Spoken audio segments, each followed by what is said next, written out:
When you discount your services, you risk signaling to potential clients that your offerings lack value.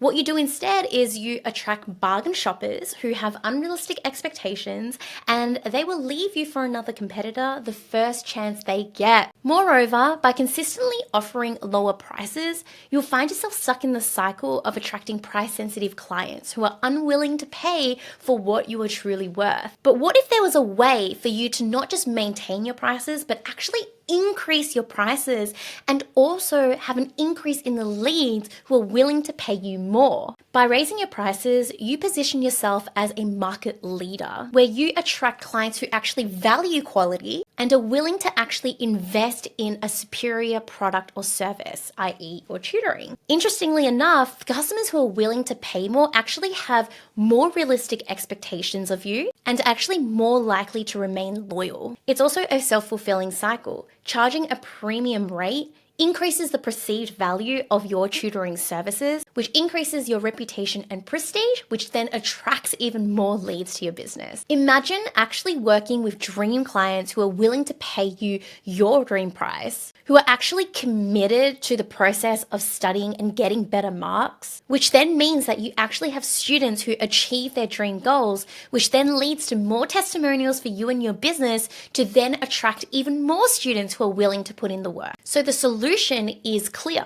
Instead of discounting, focus on communicating the value that you bring and target clients who appreciate quality over price. How do you do this?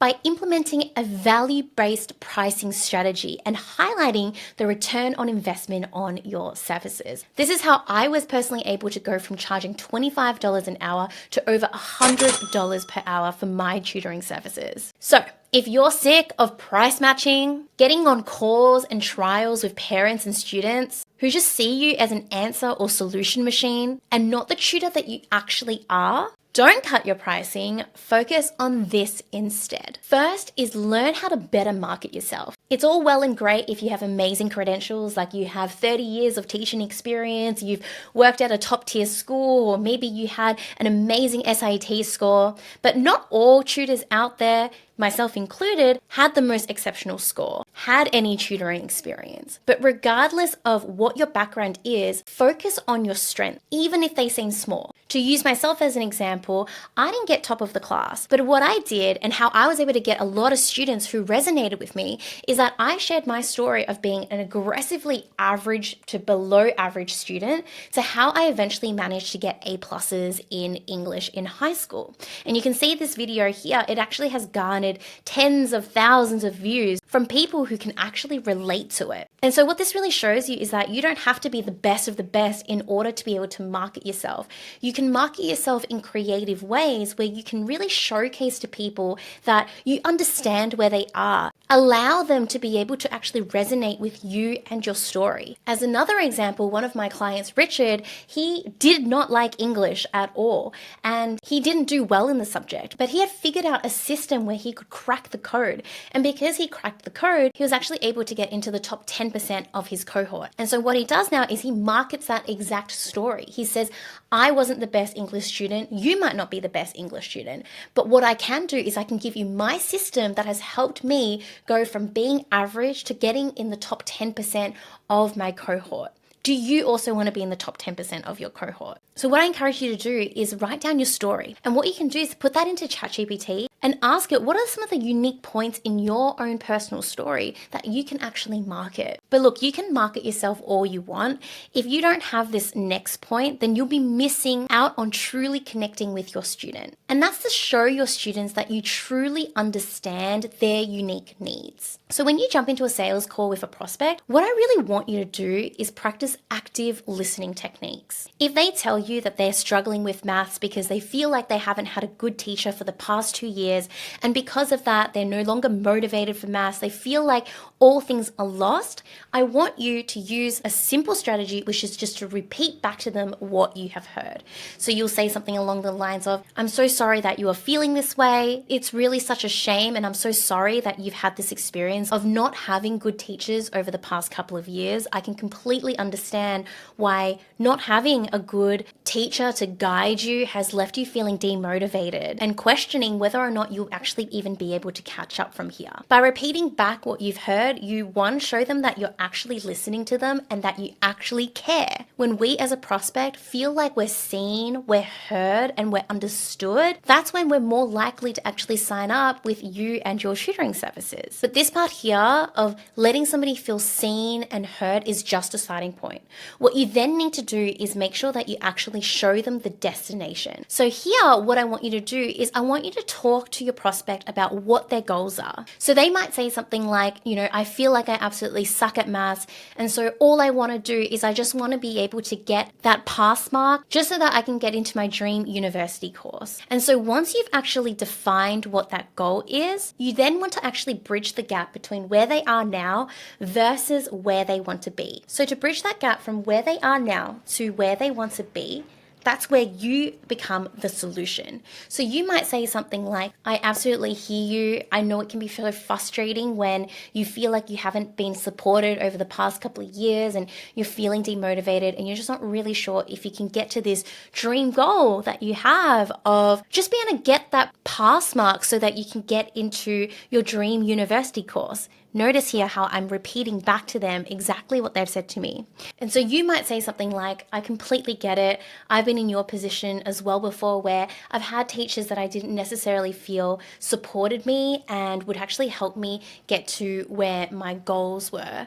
And so that's where I would absolutely love to help you. I'm somebody who also didn't do well in maths, but because of the system that I built and because I figured it out, I now teach that system to my students, and I'm confident that I'll be able to help you get to your dream goal of passing maths so that you can get into your dream university course. So what you're doing here is you're using yourself as the connection point between where they are now with where they actually want to be. In this bridging the gap, that's where you can really articulate your unique selling points. So you can highlight your personalized approach to tutoring. You can emphasize your specific qualifications, credentials, teaching experience, and you can also showcase student success stories as well. Imagine if I'm the tutor talking to you about your learnings.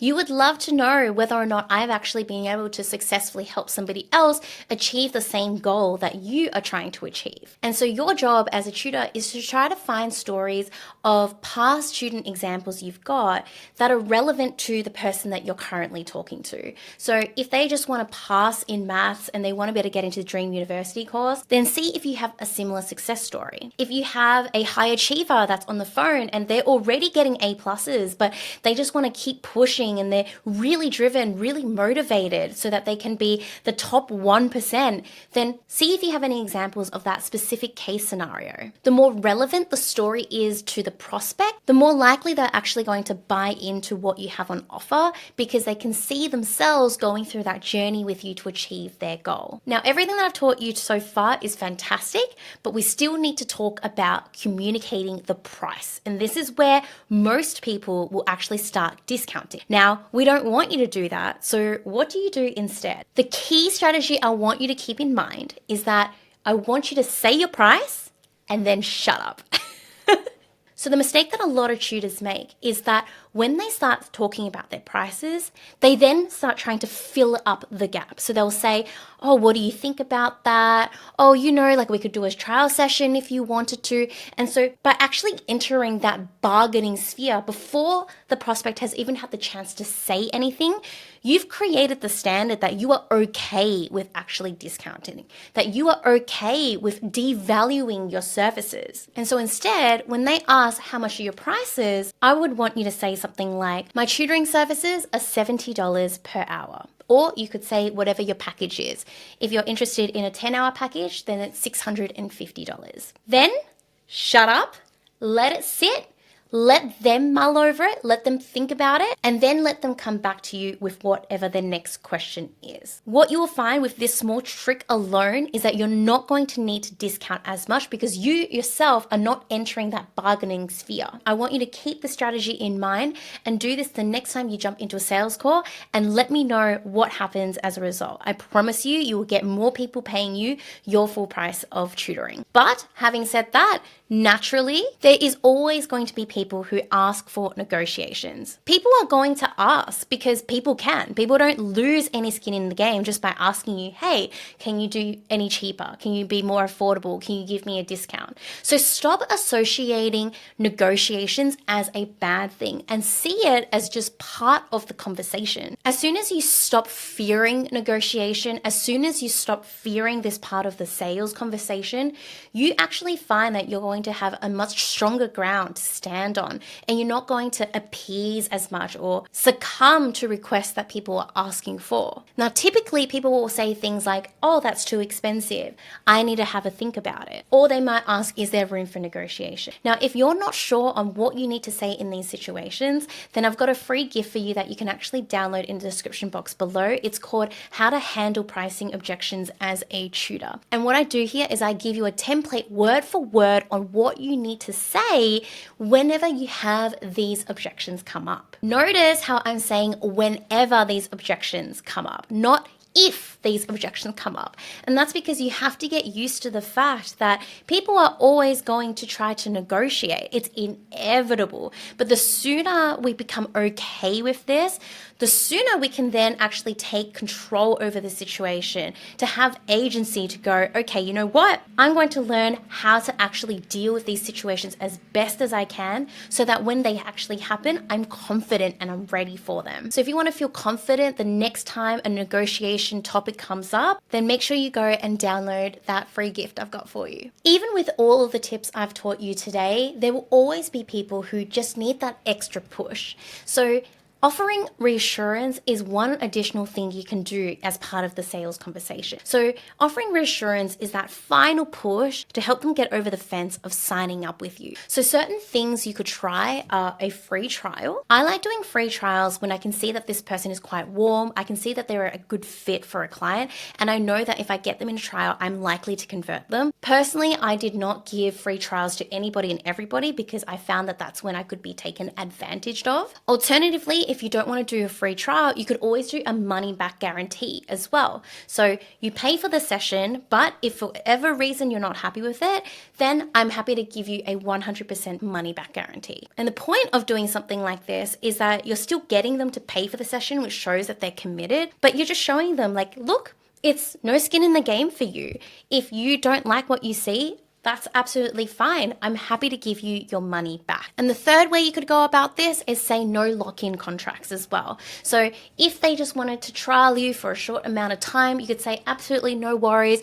I don't lock you into a contract at all. So that way they feel like they could step out if they wanted to. Now, obviously, if you do a good job, then these people will stick with you long term. They're not going to ask you for the money back guarantee. And if they do the free trial, they will convert with you. But the free trial, the money back guarantee, the no lock-in contracts, they're basically little carrots that you can hang in front of the prospect just to push them over the line. So from here, I hope that you're feeling inspired that you don't have to discount your rates anymore. There are so many other elements in this entire sales process that you can work on rather than just defaulting to reducing your prices. I want you to make good money for yourself. I want you to see tutoring as a viable career option, as a side hustle, and I want you to be able to thrive in this industry so that you can go out and do whatever it is that you really want to do, like traveling, spend time with family, friends, buy investments, quit your job, etc. And so if this video has been inspiring and you found it helpful, I'd love for you to comment the word relieved, especially now if you're feeling a little bit more relief